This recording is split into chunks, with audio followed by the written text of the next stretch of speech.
Não se perturbe o vosso coração. Entregue o seu passado nas mãos de Deus, por pior que tenha sido. Você já cometeu pecados gravíssimos? Ah, será que Deus me perdoa, padre? É bem fácil de saber, é só botar a mão no coração. Estiver batendo, quem deu corda nele? Você? Quem fez sua unha crescer para frente? Seu cabelo crescer? Você? Eu vi hoje cedo gente ali na barraca, olhando no vidro retrovisor do carro, arrumando, tirando as espinhas da nariz, arrumando, tirando a ranã. A gente dá uma geral no visual, arruma o cabelo, põe um perfume, né? E o coração? Quem deu corda? Foi você? Mudou a pilha? Cada vez que meu coração bate, o seu bate, é Deus dizendo: eu te amo, eu te amo, eu te amo, eu te amo, eu te amo, eu te amo, eu te amo, eu te amo, eu te amo, eu te amo. O nosso coração está batendo, é Deus dizendo: eu acredito em você, eu acredito em você, eu acredito em você. Ah, padre, tanta coisa aconteceu de errado na minha vida. Na minha também. Mas estou vivo. Filipenses capítulo 4, versículo 4. Filipenses capítulo 4, versículo 4.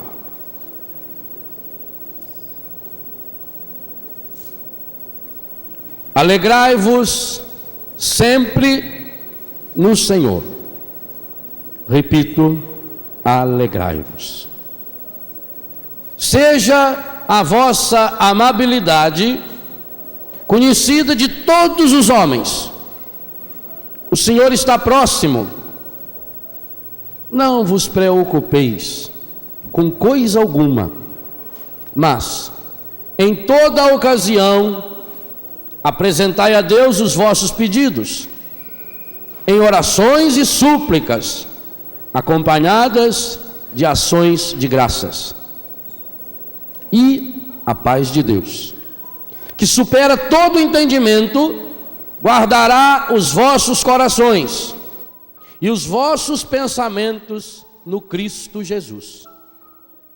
Quanto ao mais, irmãos, as outras coisas, ocupai-vos com tudo o que é verdadeiro, digno de respeito ou justo, puro, amável ou honroso, com tudo o que é virtude ou louvável.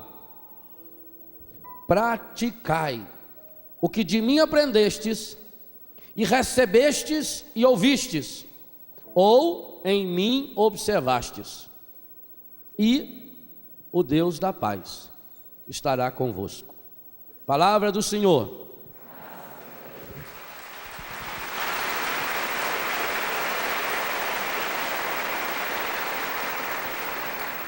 Esse texto é fabuloso demais. Quando a gente lê Filipenses 4:4, dá a impressão que é alguém que nos escreveu porque estava vivendo um momento espetacular da sua vida. Não tem essa impressão?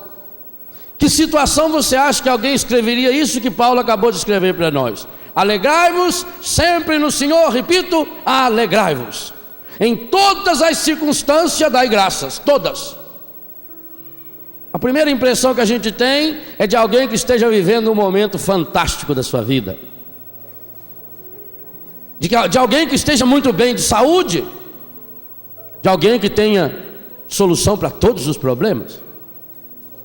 E aí é que nós vemos o sentido dessa paz que é repetida no início e no final do trecho que eu li. O Deus da paz vai estar na sua vida, e a paz de Deus que supera tudo vai estar na sua vida. Essa carta não chega a ser uma carta, é quase um e-mail, de tão pequeno que é. 4 capítulos. Qual é a palavra que mais se repete nesses 4 capítulos? Quantas vezes? 2 aí. Não vai contar agora. Eu já contei para você. Nesses 4 capítulos, Paulo fala 16 vezes da paz.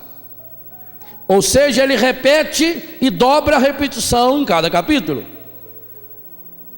Alguém que escreveu alguém que escreveu 4 capítulos, curtinho, repetir 16 vezes essa ordem da alegria só podia estar em que situação? Ele estava preso. Lê no início, ele está preso, injustamente preso. Paulo escreveu essa carta da cadeia, uma cadeia injusta. A gente tem que ler tudo, desde o comecinho sempre, e ler com atenção. Quando ele logo no início diz: a vós, paz e graça da parte de Deus, dou graças a meu Deus cada vez que me lembro de vós nas minhas orações, é com alegria que faço a minha oração. E lá no versículo 13, com efeito, em todo o pretório e em toda parte se ficou sabendo que eu estou na prisão. Mas eu estou na prisão por causa de... Versículo 13, lê o que está escrito aí. Filipenses 1, versículo 13.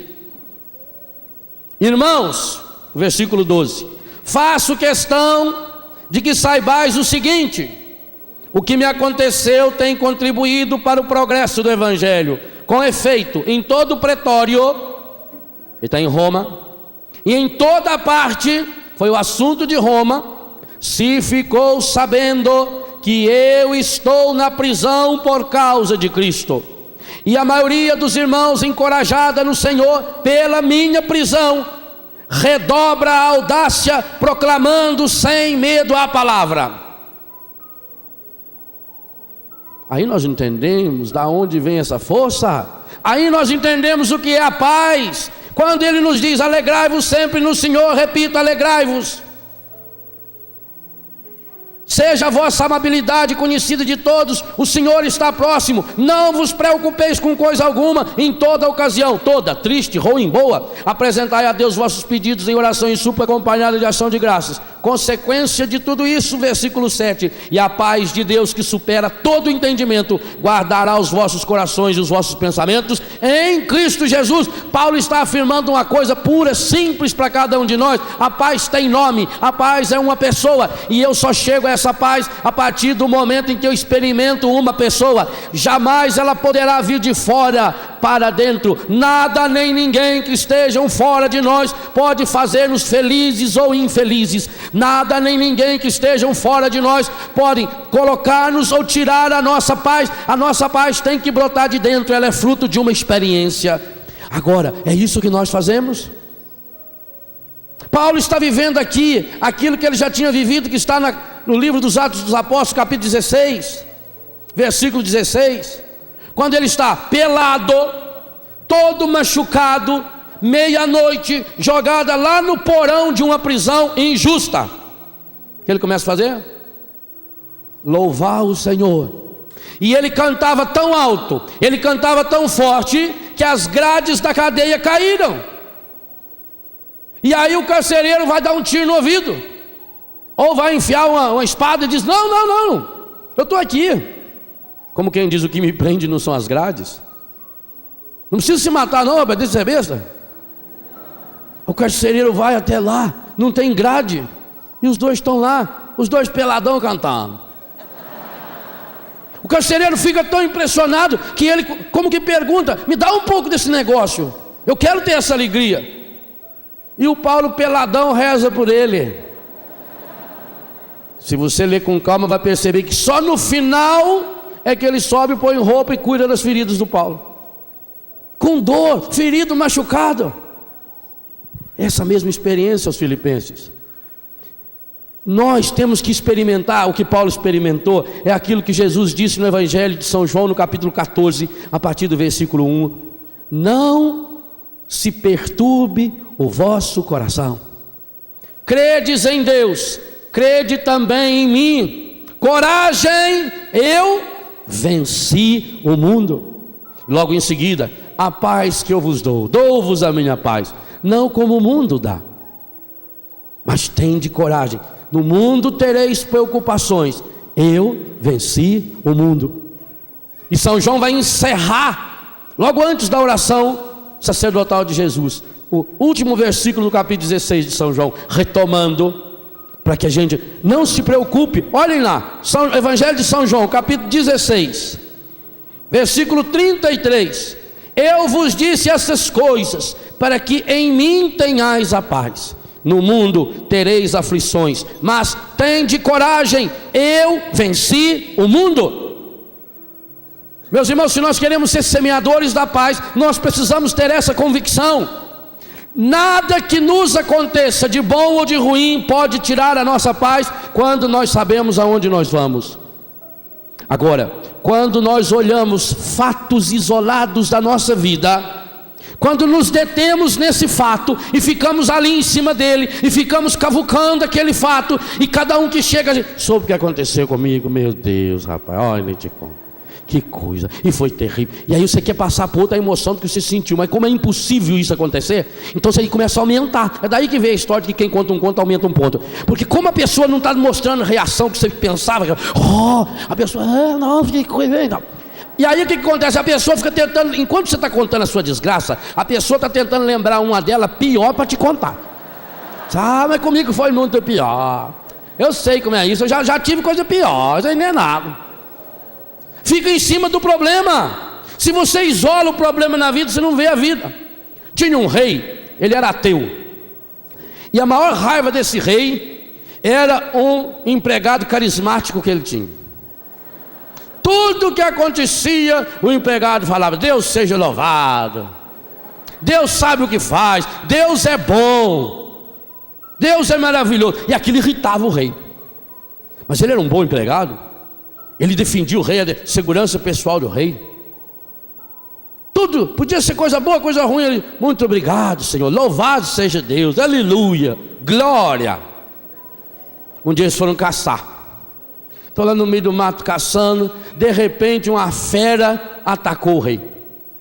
E ele veio: Deus seja louvado, aleluia, Senhor. E foi tocando a onça, mas não conseguiu impedir que a onça comesse a ponta do dedo do rei. O rei ficou doido. Quando voltou para o palácio, ainda teve que escutar ele: graças a Deus, louvado seja Deus que a onça foi embora. E o rei doido: louvado seja Deus que o dedo não é seu, queria ver se fosse seu dedo. O rei ficou tão nervoso que quando chegou em casa, chamou os guardas e falou: pode prender esse homem, ele não me defendeu.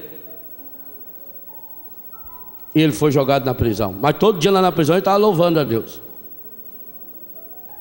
O rei estava sossegado, tranquilo, agora tinha tirado aquele traste da vida dele. Passado o susto, alguns dias foi caçar de novo. Estando lá na selva, um bando de índio antropófago. Antropófago aqui que saboreia a pessoa. Ele olha para o avião e fala: mãe, olha o recheio, deve ser uma delícia, né? É antropófago, só come carne de gente. Um bando de índio antropófago pegou o rei. Ele disse: eu sou o rei. Falou: beleza, vai ser uma carne melhor. Levaram ele, puseram o caldeirão, já que a fogueira tudo ajeitada, começaram a dançar. E o rei estava lá começando a rezar. Quando estava tudo pronto para o sacrifício, chamaram o sacerdote. Veio o sacerdote. O sacerdote foi examinar a oferenda. Olhou no para dedo. Não serve para oferenda. Carne de segunda, Deus não aceita. Libertou o rei. Já que ele estava sem o dedo, o rei foi para casa e começou a pensar: o meu empregado tinha razão. Quem podia imaginar? Se eu tivesse o dedo perfeito, eu estava morto agora. Bem que ele falou que Deus podia tirar uma coisa boa daquela coisa ruim que foi a onça comer meu dedo. Eu fui injusto com aquele homem. Quando o rei chegou na cadeia, com lágrimas ele foi pessoalmente libertar aquele homem. E falou: eu queria pedir perdão ao Senhor, eu fui injusto com o Senhor tinha razão, quando o Senhor louvava o seu Deus. Vou falar uma verdade: quando eu estava lá preso, que os homens iam me matar, eu pensei nesse seu Deus, eu pensei no jeito que o Senhor rezava, e aquilo mexeu comigo. E ali eu já pensei: se eu tivesse morrido, o Senhor já podia ficar sossegado, porque ali eu já tinha me arrependido. Eu fui muito injusto, o Senhor me perdoa. Falou: o que é isso, majestade? Deus seja louvado, que bom que o Senhor está vivo, louvado seja Deus, Deus é bom. Falou: pô, então, mas agora tem uma coisa que eu não entendo. Deus é injusto. Que isso, senhor majestade, só não fala negócio desse Deus. Onde você viu Nossa Senhora? Deus o livre, Deus é bom demais, Deus sabe o que faz, tudo concorre para o bem daqueles que amam a Deus. Você não fala bobagem dessa, rei. Não, mas por que se Deus é tão bom e o Senhor acredita tanto nele, e por que então esse Deus permitiu que o Senhor ficasse preso injustamente?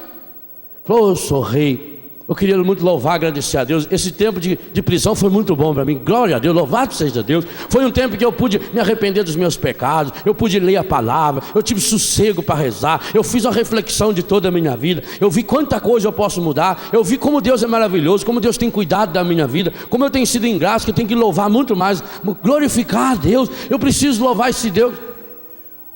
Mas então como é que o Senhor explica para mim essa injustiça de Deus? Não, sou rei, inclusive eu louvo muito, agradeço muito a Deus, porque se não fosse a cadeia, eu estava morto agora. O rei falou: morto? Falou: cara, sou rei, meus dedos são perfeitos. Se eu não tivesse preso, eu estava com o Senhor. Eles não comiam o Senhor, eles comiam eu.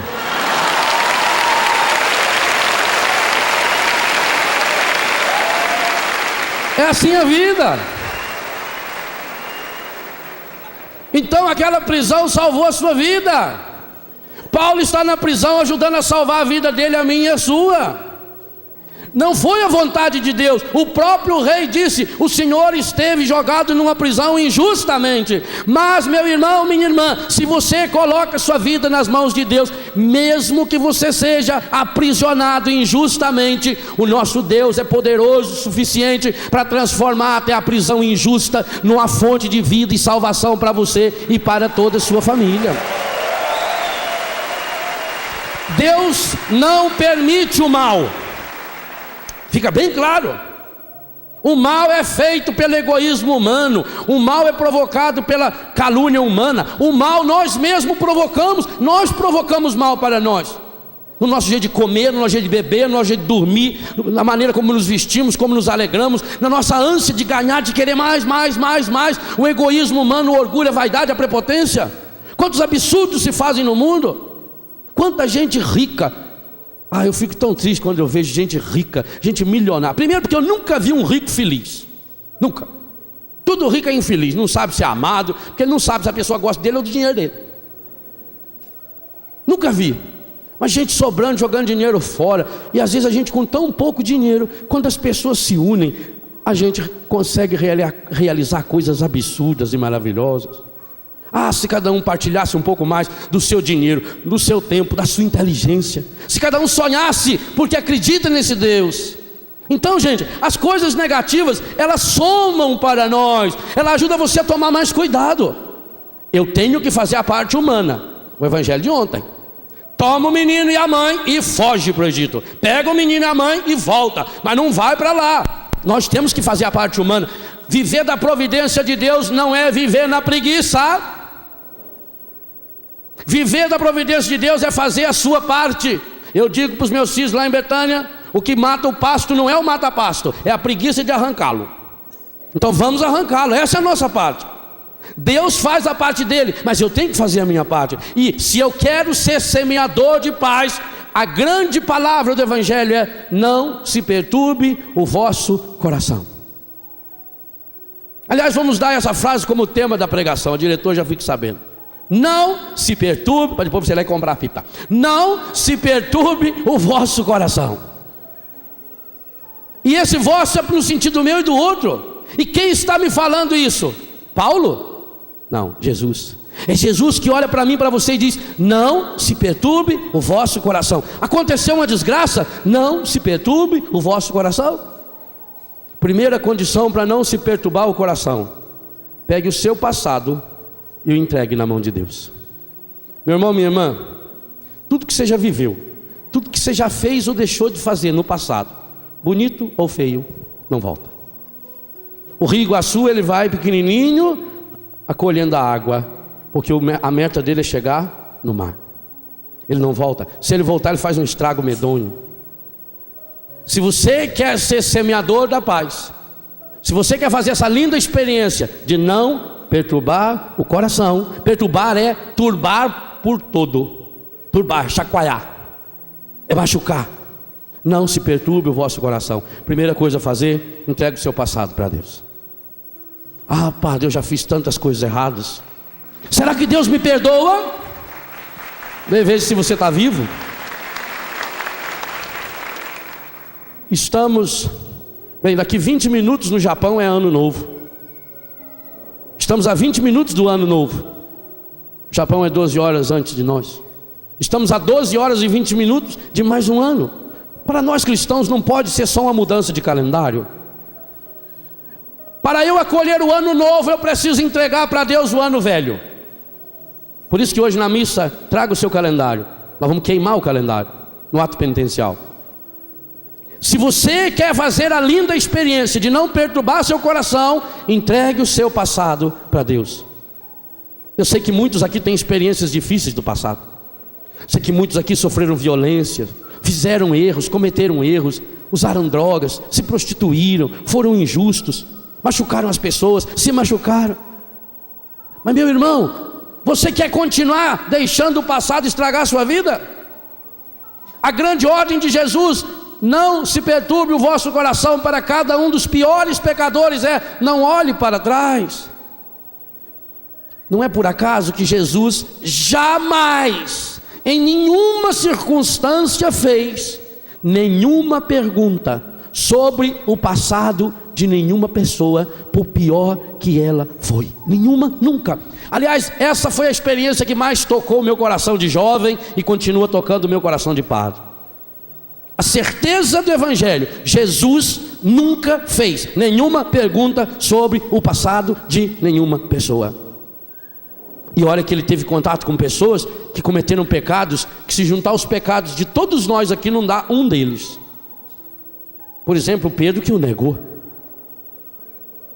Vocês já pararam para pensar alguma vez na vida o tamanho do pecado de Pedro?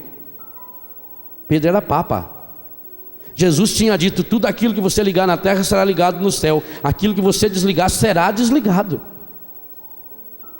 Ao negar Jesus, o que Pedro fez? Desligou Jesus da salvação. E ele negou quantas vezes? Para mostrar a gravidade do pecado.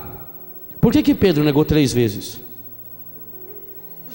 Porque ele negou o Pai, o Filho e o Espírito Santo. O absurdo dos absurdos: na negação de Pedro está a condenação da Santíssima Trindade ao inferno. E Jesus foi. Nós rezamos no credo que ele foi para o inferno, só que foi lá para salvar, para trazer as almas redimidas. Ele foi. Olha onde chega o amor de nosso Deus. Gente, em toda a história da humanidade, ninguém cometeu um pecado maior do que o de Pedro. Nunca. E digo, não vai cometer. Porque, graças a Deus, mesmo nas épocas em que a igreja cometeu pecados, em que papas pecaram, nós temos na história da igreja papas que pecaram, pecados morais. Mas nunca tivemos, nesses 2000 anos de cristianismo, nenhum papa que tenha cometido um erro teológico, nenhum papa que tenha cometido um erro de fé. Nunca. É assistência do Espírito Santo a essa igreja, porque Jesus diz: as portas do inferno não prevalecerão contra ela. Vão tentar, mas não vai conseguir. Mesmo diante de Pedro, o homem que cometeu o maior pecado da face da terra, Jesus fez alguma pergunta do passado dele? O que Jesus falou? Pedro, tu me amas? Eu sou apaixonado nesse capítulo 21 de São João. Cada vez que vou à Terra Santa, eu sinto a mesma emoção quando vou lá na beira daquela praia. Pedro tinha desistido de tudo. Vou pescar. E os outros: nós também vamos. Voltou à vida antiga. Voltou a ser o pescador de antes. Mas só que tinha esquecido tudo de pescaria. Trabalhou a noite inteira e não pescou nada. Sem Jesus, nada dá certo na vida. Jesus chega de manhãzinha na beira da praia, ele não reconhece Jesus. Quando a gente está em pecado, a gente nunca consegue reconhecer Jesus.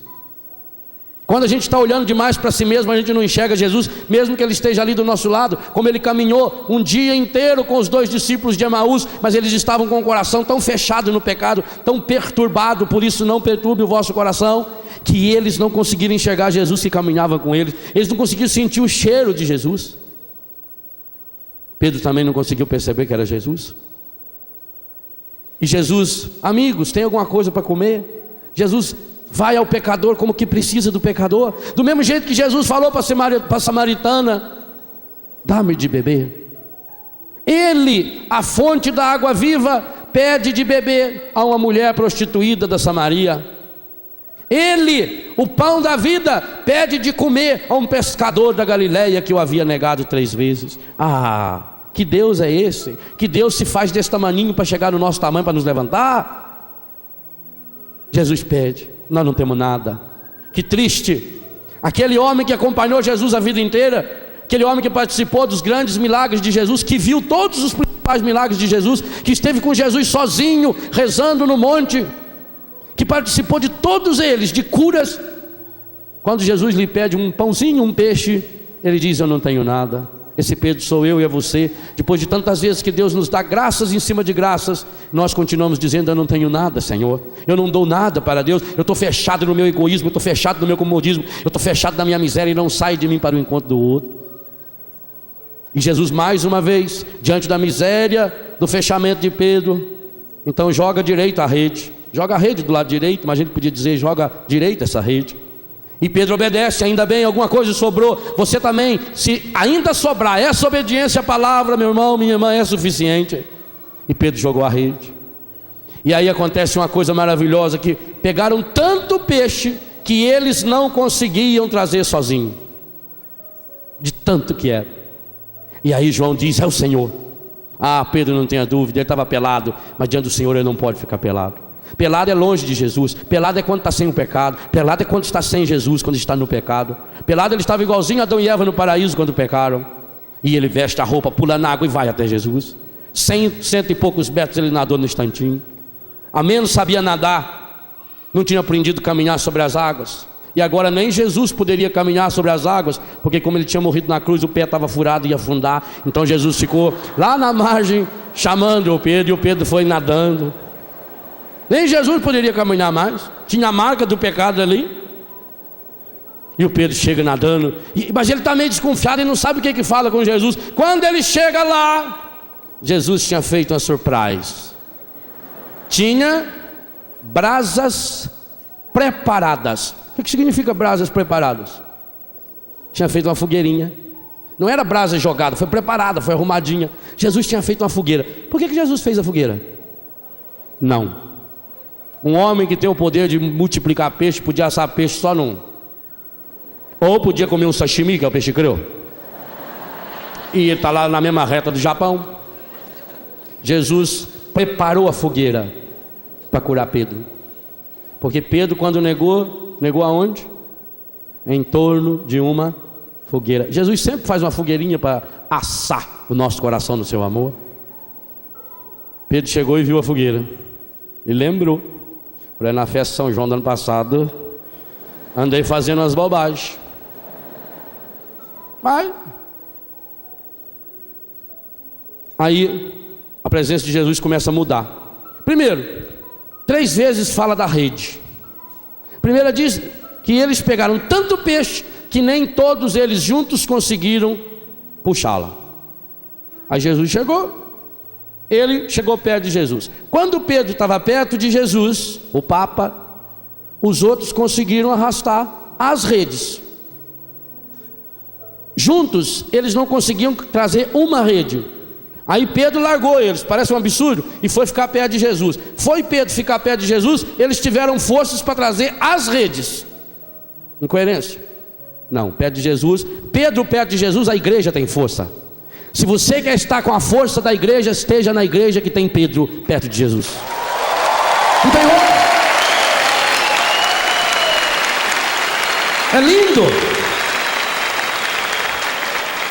Trouxeram um peixe e continuaram perto de Jesus. Quando Jesus pediu o peixe, eles juntos não conseguiam agarrar, puxar a rede. Quando Pedro ficou perto de Jesus, segunda vez que fala da rede, eles conseguiram puxar. Agora todos eles estavam perto de Jesus. Jesus pediu o peixe, Pedro foi lá e puxou a rede sozinho. É uma evolução estupenda, meu irmão. Quando a gente está longe de Jesus, a gente é fraco, a gente não consegue puxar uma redinha de nada, um probleminha de nada, uma dificuldade de nada. Mas se um de nós se coloca perto de Jesus, na igreja de Pedro, os outros conseguem trazer a rede. E se a igreja está perto de Jesus, qualquer um de nós é Pedro para ir buscar essa rede, porque o que age em nós é a força do Espírito Santo, é essa força que o Senhor prometeu, a força do alto. A transformação já estava acontecendo. Depois você leia com calma João 21, é lindo demais. Come o peixe. Por que Jesus foi lá na praia? Para comer peixe? Para quentar fogo? Por que ele foi? Porque ele precisava dizer para Pedro: não se perturbe o vosso coração. O coração de Pedro estava perturbado, tão perturbado que São João diz que Pedro logo depois já começou a chorar, logo depois que negou. Tão perturbado que ele voltou para a pescaria. Pedro tinha perdido a paz, Jesus precisava devolvê-la. Ele foi lá para fazer o quê? Para devolver a paz, para curar o coração. Então ele chama Pedro do lado. E aí ele retoma tudo de errado que Pedro fez? Não, Jesus nunca fez nenhuma pergunta sobre o passado de nenhuma pessoa. Mas Jesus precisava curá-lo. Então Jesus fala a língua que ele entende. Olha para Pedro e pergunta: Pedro, filho de Jonas, humano, tu me amas? E Pedro diz: sim, Senhor. Tu sabes que eu te... Não. O grego tem dois termos para falar amo. Aliás, tem três termos para falar amor. O amor divino é ágape, o amor sexual é eros, e o amor de irmão, de amigo, é philos. E na tradução grega usa-se os dois termos. A Bíblia da CNBB fez uma tradução primorosa. Aliás, hoje eu digo a você, se for comprar uma Bíblia, compra da CNBB. É a tradução oficial da nossa igreja. Tem todas as editoras têm assinatura nessa Bíblia, todas elas. Essa Bíblia que hoje eu uso, apesar de amar para a oração a minha Bíblia, Ave Maria, desde que a CNBB lançou essa Bíblia, eu não uso outra Bíblia para pegar. A Bíblia da CNBB. Porque além dessa tradução ser primorosa, e nessa passagem aqui a tradução é fabulosa, Jesus usou o termo grego agape, e a resposta de Pedro foi fabulosa. Pedro não respondeu em ágape, Pedro falou philos. Ele usou uma palavra mais fraca. A Bíblia da CNBB traduz amas-me e a resposta é amigo. Em português a gente podia traduzir alguma coisa assim. Ágape seria ama-me, amar. E philos poderia ser gostar. Vamos combinar isso para ficar fácil de entender. Então, primeira vez Jesus olha para Pedro e diz: Pedro, tu me amas? E qual é a resposta de Pedro? Sim, Senhor, eu gosto do Senhor. Que honestidade! Ele não veio com conversa fiada. Oh Jesus, meu Senhor, aleluia, Senhor. Ah, Senhor, eu te amo, Senhor, eu te amo, Senhor. E depois ele confessou para Jesus: Senhor, tu sabes que eu gosto do Senhor. Bem, está resolvido o problema com um dos três, mas são três, é o Pai, o Filho e o Espírito Santo. E Jesus olha de novo, segunda vez: Pedro, tu me amas? E Pedro é honesto: sim, Senhor, tu sabes que eu te gosto. E Jesus queria fazer a fogueira completa. Jesus queria queimar todos os pecados de Pedro na fogueira, como vai queimar hoje todos os nossos pecados no ato penitencial da nossa missa, onde nós vamos queimar os calendários de 2001. Todos os pecados que você botar no seu calendário hoje, Ele vai queimar, todos. Nosso Deus é o Deus para valer. Terceira vez: Pedro, qual foi a pergunta de Jesus? Filho de Jonas, tu me? Não. Aí que vem o fabuloso. Jesus se coloca ao nível de Pedro. A terceira pergunta, Jesus não usou o verbo philos, o verbo agapoi. Jesus não perguntou: Pedro, tu me amas? Jesus abaixou o nível. Gente, quando a gente é honesto com Deus, Ele se abaixa e vem até o nosso nível. O que muda, o que perdoa o nosso pecado não é o nosso esforço. O que muda e perdoa o nosso pecado é abrir o nosso coração à graça de Deus. É isso que muda a nossa vida. Jesus desce e fica do tamanho de Pedro, agacha lá embaixo e não pergunta: tu me amas?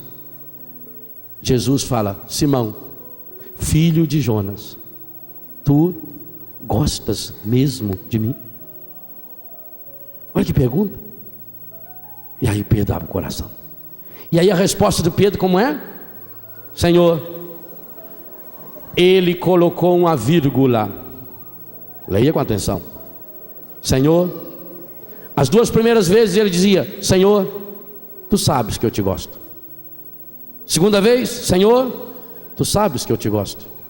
Mas como Jesus abaixou o nível, como Jesus falou a língua que ele entende: Senhor, vírgula, sabes tudo, tudo, sabes que eu te amo. Perdão, sabes que eu te gosto. Ah, que coisa fabulosa é nosso Deus. Jesus abaixa o nível. Jesus não leva Pedro, Jesus não força Pedro a fazer aquela proclamação de amor tenebrosa, mentirosa. Jesus abaixa o nível e Pedro abre, escancara o coração. Senhor, vírgula, sabes tudo, Senhor. Sabe o monte de bosta que eu sou, sabe a miséria que eu sou, sabe os meus pecados. Tu sabes tudo, Senhor. E sabes que eu gosto barbaridade do Senhor, e sabe que eu quero um dia amar para valer o Senhor, a ponto de dar a minha vida se preciso for, Senhor, e por isso está aqui o que eu sou, toma. E Jesus acolhe. Ô meu irmão, hoje Jesus está marcando um encontro na nossa praia. Você pode dizer: essa é a minha praia, essa é a praia de Jesus. Esse encontro ele começou conosco na sexta, mas nessa temática ontem de manhã, quando o Padre Jonas insistiu algumas vezes para deixar esse barco na praia, que eu abandonei o meu barco. Quando ele ontem à noite cantava aqui para nós naquele show maravilhoso: não dá mais para voltar, não tem jeito, não tem condição. Não se perturbe o vosso coração, entregue o seu passado nas mãos de Deus, por pior que tenha sido. Você já cometeu pecados gravíssimos? Ah, será que Deus me perdoa, padre? É bem fácil de saber, é só botar a mão no coração. Estiver batendo, quem deu corda nele? Você? Quem fez sua unha crescer para frente? Seu cabelo crescer? Você? Eu vi hoje cedo gente ali na barraca, olhando no vidro retrovisor do carro, romano, tirando as espinhas do nariz, romano, tirando a ranã. A gente dá uma geral no visual, arruma o cabelo, põe um perfume, né? E o coração? Quem deu corda? Foi você? Mudou a pilha? Cada vez que meu coração bate, o seu bate, é Deus dizendo: eu te amo, eu te amo, eu te amo, eu te amo, eu te amo, eu te amo, eu te amo, eu te amo, eu te amo, eu te amo. O nosso coração está batendo, é Deus dizendo: eu acredito em você, eu acredito em você, eu acredito em você. Ah, padre, tanta coisa aconteceu de errado na minha vida. Na minha também. Mas estou vivo. É igual aquele bêbado que estava no ônibus, olhando para uma moça desajeitada, ele olhando, né?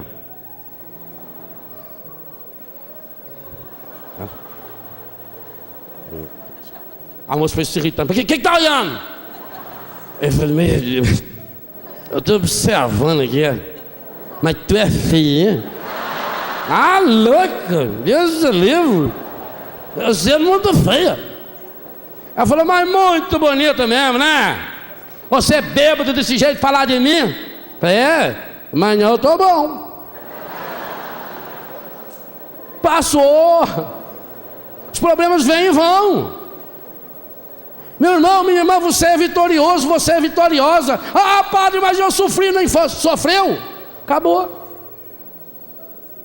Ah, falaram mal de mim. Falaram? Sabe quando é que a gente fica triste? Quando fala mal da gente? Quando é que a gente fica triste? Quando aquilo que falam da gente é uma coisa que a gente está tentando esconder. Se não for verdade, não dói. Se eu tiver com dor de dente e tomar um gole de água, a água vai doer meu dente. Mas o que dói o dente é a água? É a cárie. Está com o seu coração cariado? Você está com o seu coração ferido. Por isso eu já escrevi uma meia dúzia de livros de cura interior. Cada dia Deus vai me mostrando aspectos importantes. Por exemplo, cure seu coração, a necessidade de deixar Deus ir curando toda a minha história, cura interior, o coração de Cristo derrama sobre mim a graça da cura, corações curados, pessoas que viveram a experiência de pecado que eu vivi, e como elas conseguiram sair, qual é o caminho para eu sair também, rezando a vida. Eu preciso colocar toda a minha vida na ótica de Deus. Lá em Betânia todo mês fazemos retiro de cura interior, e cada mês eu vou aprendendo como Deus vai me curando através daquilo que eu falo para as pessoas, como Deus vai me curando através do meu relacionamento com as pessoas. Cada dia eu posso dizer que eu estou sendo uma pessoa curada.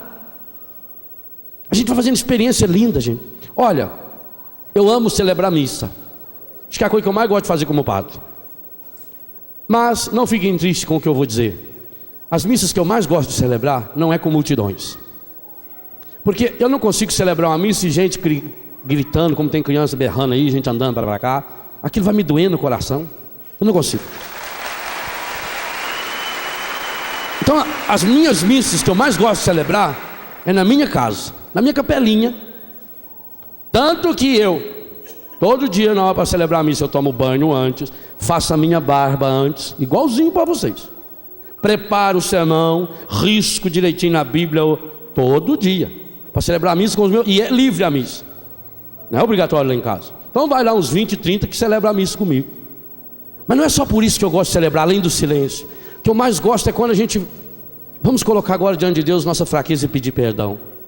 A oração que meus filhos fazem, gente, me joga no chão, porque eles vão se desmascarando, sabe? É muito bom a gente viver como eu vivo, numa comunidade de pessoas que tiveram experiências terríveis de droga, de prostituição, porque ninguém precisa ter máscara. Todo mundo que está lá sabe que está lá porque teve problema sério na vida. Então ninguém fica julgando. A nossa oração ela é tão linda, tão linda, tão linda. Aquilo mexe no meu coração, aquilo me dá força. Quando a gente fala, agora vamos fazer pedido ao Senhor, a gente tem que cortar, porque senão vai 1 hora só de pedido. Eles colocam a vida, eles confessam um pecado mortal na frente dos irmãos. Quando eles vão se confessar sacramentalmente, Léo, eu queria pedir perdão a Deus isso, inclusive eu falei para fulano já, eu estava conversando com o consagrado, já falou para quem quer pedir perdão?